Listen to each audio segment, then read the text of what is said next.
Hello and welcome to KUDOS International Latte Show. Today we are having an amazing guest, and if you want to know who is he and who is doing wonders in the world, then you have to wait for this video.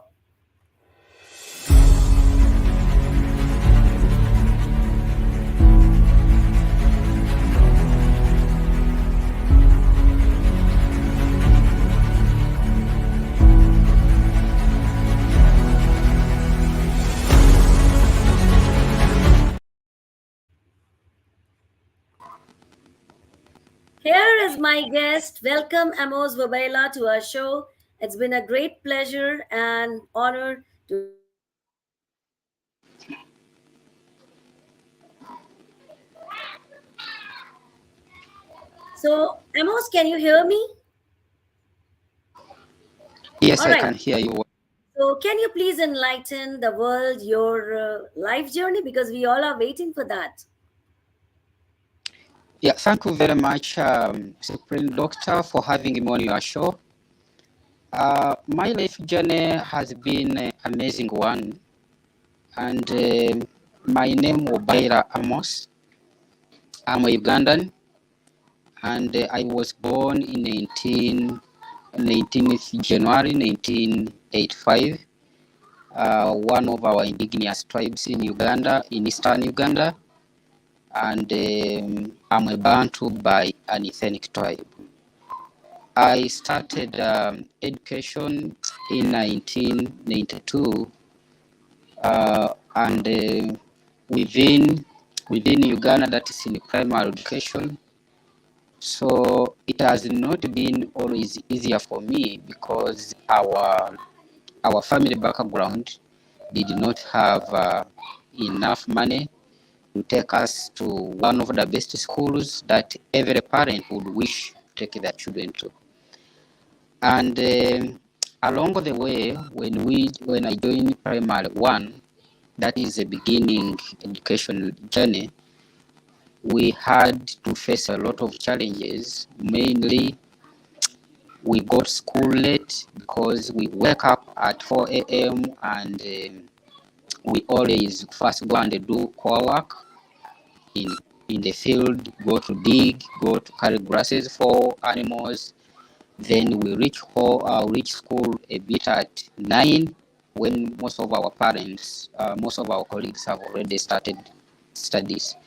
And the fortunate part of it is that sometimes we reach school and the headmaster has to turn us away because our parents have not managed to clear school fees in time. And that became a bit challenge in our education journey. Me and my siblings, we come back home and explain to the parent, to the father, we have been turned away. What he can do is to console us and say, no, it is okay, you'll go back tomorrow when I've got the money.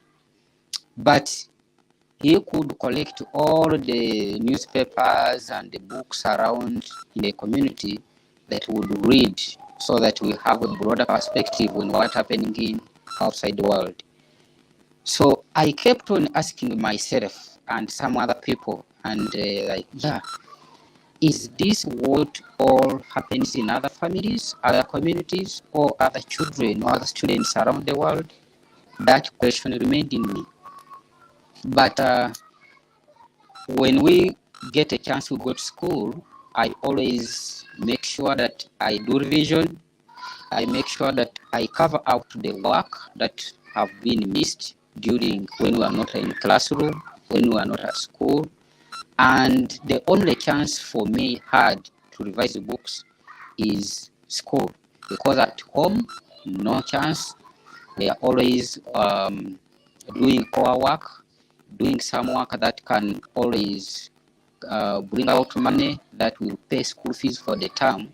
Remember, in Uganda, we have the 3 terms.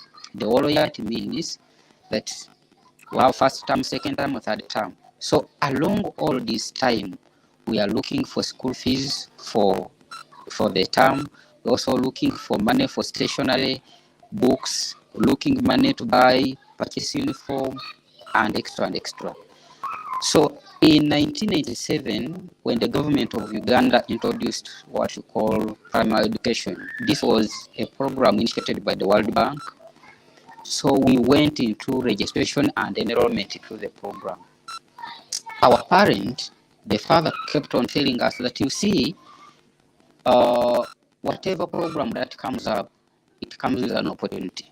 And this opportunity, it is now for you, since we have been having a lot of hurdles in paying school fees in time.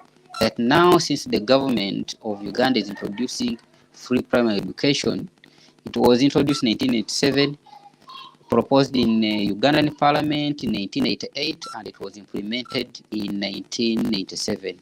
So that is when I was going to primary 4. That is standard 4 in other naming. So I went to primary 4. I was interviewed, but that interview, of course, is traditional interview. How old are you? What can you do? They was tested if I can speak a local language well fluently, if I can as well have basic literacy of read, write, spell, and identify some of the surrounding in the community.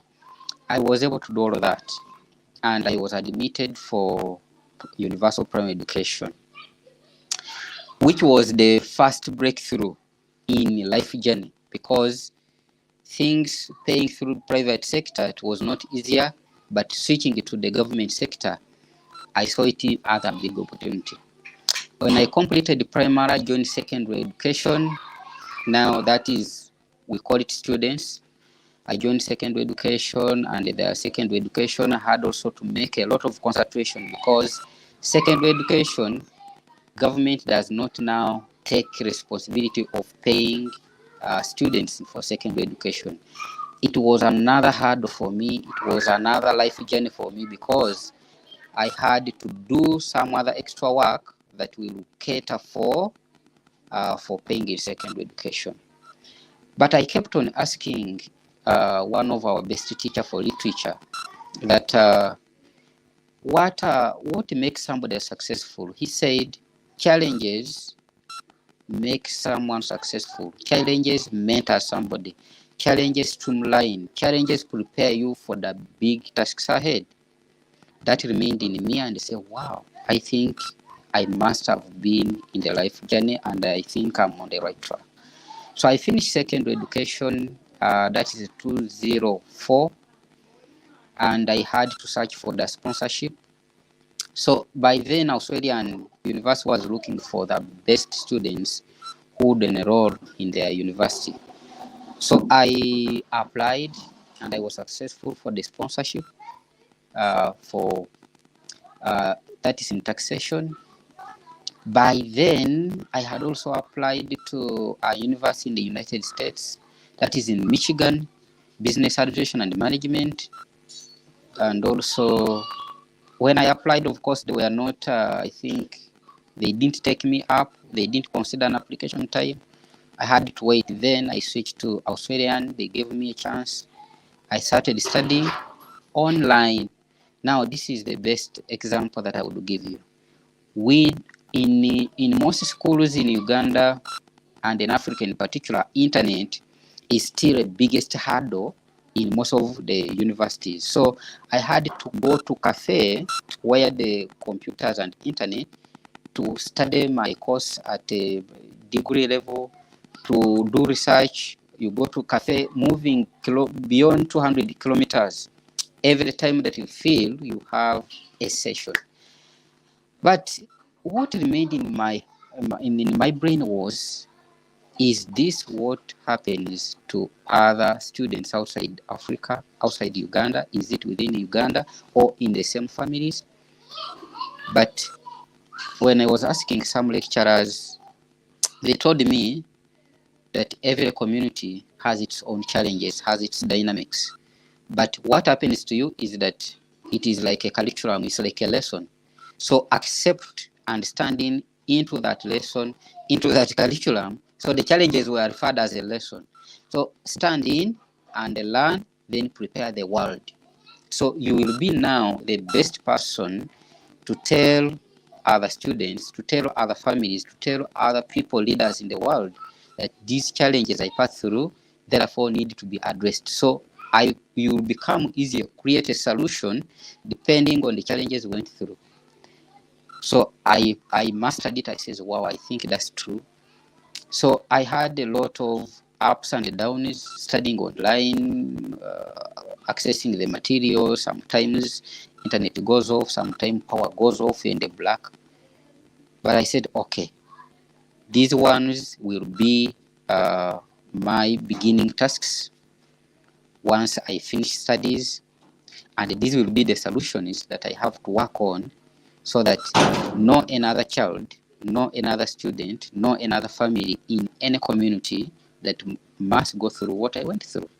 And indeed, so after finishing bachelor's in the business management, business administration, taxation, I wanted to understand, why is it that most people in the world over don't start businesses? Why do they fail? Because I had already, when I'm at primary education, I had already mastered and I had already known that salary will never be enough for the worker. A civil servant, either policeman, a policewoman, or working in either both private and the government sector. Then the decision why I took up business administration and management was, why do all people all the time complain of increasing wages, increasing salary, demonstration at universities, demonstration in government institution, private sector? So my purpose was, can I come to understand how simplest can we help people manage business, start businesses, so that the demonstration is in the public universities, in the government sector, come to an end. If everybody is managing his or her own business, I think that will be a solution for the world. So upon completion, I also looked at the education sector in American fraternity, and I realized that the education sector is so good that cannot be compared in some schools in Africans. So I looked around and said, okay, I think when we open up Harlon schools, will be one of the best solutions to address the education barriers, economic barriers, learning barriers. So I opened up Harlon schools, and it is one of the best performing institution school in Uganda as we talk now. But that one was not enough, because of where I came from. Looking into my journey, I was brought up in a very hardship situation. Then I started making up research during COVID-19, and I established an organization called SKILL-UPSEED Africa. Now, SKILL-UPSEED Africa is to help youth and women start their own businesses, so that they are able to take care of their families well, they are able to take care of their community and care about their country. Since they will be able to have business, they are able to understand income generating activities. So I run, as we talk now, I run an organization called SKILL-UPSEED Africa. The purpose is to eliminate poverty barriers, to help people, mostly women, who are always an apex in development at a family level. Because I want to confirm to you that development in the world does not begin with the government, it begins at a family level. Mentorship, inspiration, and a good upbringing of the children or the family, it makes the development. But for me, when I looked back, I realized that women are the best people that are at the center of development. So when we empower them with the skills, with the knowledge, with inspiration, with the motivation, they do 90% of development at a family level. Now, the people who are supported properly at a family level, they will be able critically think well, do research, and as well as continue with the education level. Then we would be eliminating poverty, we will be helping people to come out of poverty, to think positively, to think about their community, to think about their family, and improve the livelihood of their community and help other people. Like us, I was Right. helped to reach where I will be today. Very true. So, Amos, I will really appreciate your life journey, your challenges, and of course, the work which you are doing. But still, I want to get more exploration about your work, what exactly your organization is, because you are the founder of SKILL-UPSEED Africa. So, when we are talking about Africa, what is your condition about Uganda, and what basically your organization is doing for the humanity? So, it will add beauty to my question. So, kindly enlighten your profession, your work, your organization. Thank you, Doctor, for having me on this show. The organization, personally, I'm professionally a teacher. I'm professionally a business. I'm professionally an entrepreneur. I'm professionally in taxation, taxation, professional taxation. So I dive into all those critical areas in the sense that I studied business management and specialized in taxation. I studied project strategic management, project planning and management. So I'm an educationist, but in the wider perspective, my organization, SKILL-UPSEED Africa, is doing amazing work in Uganda and in Africa in particular, because I do not only operate in Uganda. Currently, we are operating in Ghana, central Ghana, in a place called Comoros in the central Ghana. We are having one of our center in Ghana. So the organization focuses on training enterprising youth and women by providing them with skills, knowledge and skills, because skills are most important for African students. For instance, skills like doing business, we train them in poultry, we train them in vegetable growing, we train them in micro businesses, we train them in financial literacy, we train youth in general business management and savings as well. Because if you look around, there is the world over, rich people, the only secret they have in life is how to save their little and keep for tomorrow and plan for their businesses. So my focus, my organization focuses a lot in empowering youth and women with the skills necessary to help them start their own business, help them to manage their business, because starting a business can be something easier, but also managing business, that is finances, book records, customer care management, continuous research, or so that it keeps the business thrive, all the dynamics of business. That has been an issue that the organization is addressing. I personally get involved with day-to-day activities of helping mostly the youth to understand and inspire them that the good people you see around, the rich people you see around the world, they started small. And when they started small, they keep on learning from their business, learning from their life journey, learning from the dynamics of their community, and they are one of the wealthiest people on. So if they were able to make it, anybody can make it. The only lesson is you must stand in perseverance.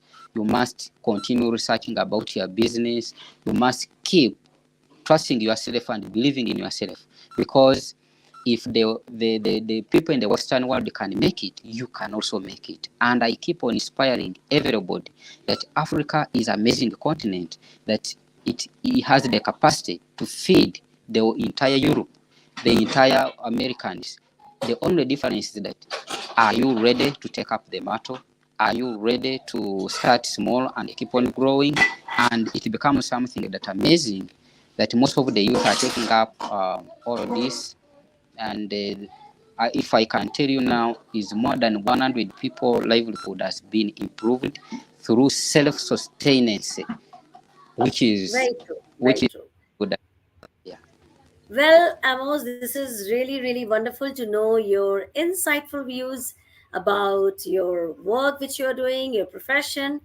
And now I would love to ask what is your opinion about KUDOS International, our platform which is doing wonders, miraculous things nowadays. So it's your opinion straight from the heart. My opinion is that Kudos International is doing an amazing work. And actually, Kudos International, when you look at its mission, its vision, is it has an international cause. World over, either developed countries and the developing countries have challenge of homelessness. I didn't know that in Europe there are homeless people. I didn't know that in Americans there are homeless people. Some other person will tell you that he did not know that there are homeless people in Africa. So KUDOS International is looking at addressing an issue of homelessness by everybody is able to get a decent home, affordable homes, which is something very critical for me. Because if somebody does not have a home, is homelessness, and is having children, do these children able to compete academically, socially, economically with those ones who are having a decent home, staying at home, being cared for, fed well, being cared by their parents well? The answer is no. So if I see KUDOS International focusing on addressing homelessness, for me, I would appeal to everybody to listen to KUDOS International, to support KUDOS International, to partner KUDOS International, and give the positivity about KUDOS International and the other solutions, and how best can this become global cause. Because it is a challenge everywhere. But my prayer is if KUDOS International is fully supported by everyone, then the world will be free from homeless people. We shall not have refugees, we shall not have street children, we shall not have people who are living on the streets, either in Africa, either in Europe, either in Australia, either in America. And that will be a biggest achievement, and that will be a best solution that nobody has ever thought about it. There is no government in the world that is trying to address homelessness. They are just talking paper, but KUDOS is bringing a solution, practical solution, which is to help people achieve a decent home, to help people have where they can stay sustainably. So for me, I want to recommend from my heart that KUDOS International is doing amazing work. What we only need to do is all of us, regardless of which capacity, either you're educationist, either you're a business person, either you are in enterprise, you are managing director, we all need to stand and partner with KUDOS International for it to expand its horizon, to expand its mission, and support millions of people who are homeless across in the world. Thank you so much for these lovely, great, inspiring words. Thank you so much. And last but not the least, I would love to know, Amos, your mission and vision. What are your plans? So kindly enlighten the world today. My general mission is to help humanity. You know, doctor, you know that we all come from different communities. And even if you are rich to what extent, you will never have money that you will give everybody. But if you take back the solution to your community, is extremely very important. And it means you have given back to your community. So my mission is to help humanity. I don't want to hear these people suffering in any way. So my mission is to help humanity, is to help people come out of poverty, to help people have a decent living. They must be sure of their future so that everyone on planet Earth, either an African, either you from Europe, either from which continent, to see that they live a decent life and have a purposeful future. That will be my mission.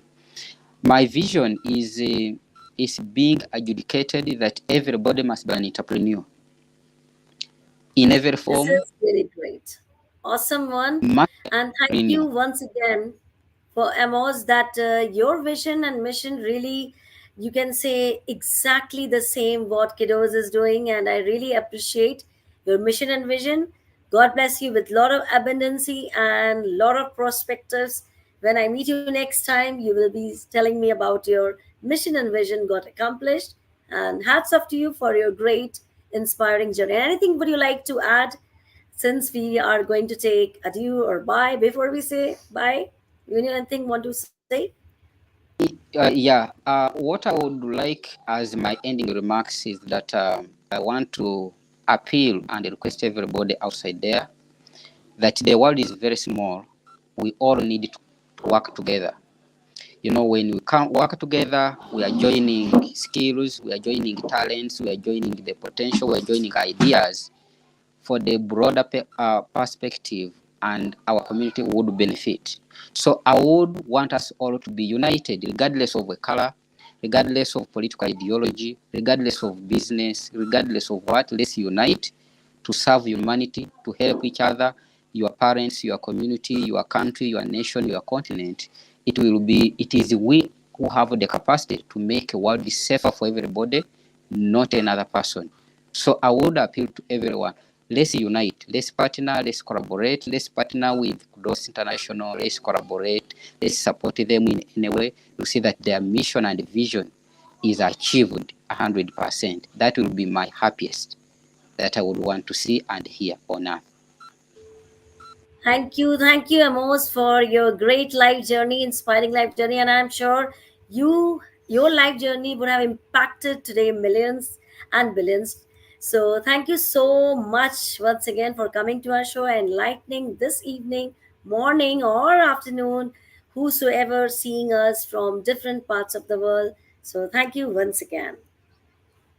Thank you.